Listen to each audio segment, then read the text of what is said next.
I say? It's Brandon. Hey, it's Brandon with GC Water.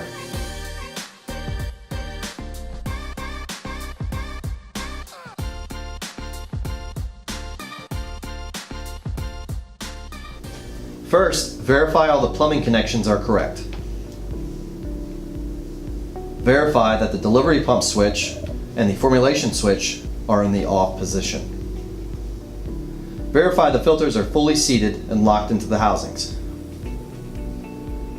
Verify that the bypass on the RO unit and the formulation unit are turned off. Turn on the city water that is feeding the unit. Check for any leaks around or within the unit. Plug the system into an outlet.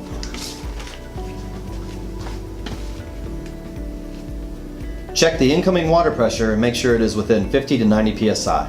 If it is below, you will need a booster pump to bring the psi within the acceptable range. If it is above, you will need a pressure regulator to bring the psi within the acceptable range. Turn on the processing system switch. The water processing unit should turn on and the outgoing pressure gauge should start to read pressure. It should read within 10 psi of the incoming pressure gauge.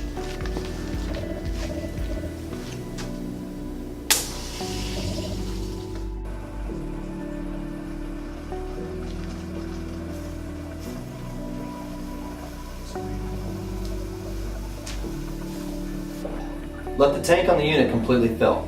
It will take about 30 to 45 minutes to fill the tank completely. Double check the A and B formula box connections.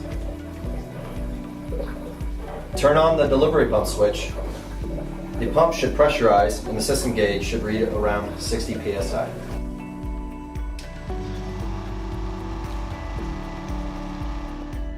Do not turn on the formulation switch until the tank is full. When the tank is full, turn on the formulation switch.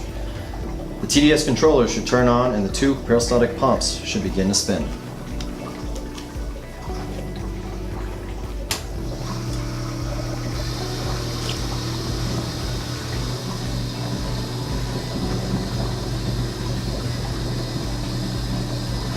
Verify the TDS controller set points to verify they are within your parameters.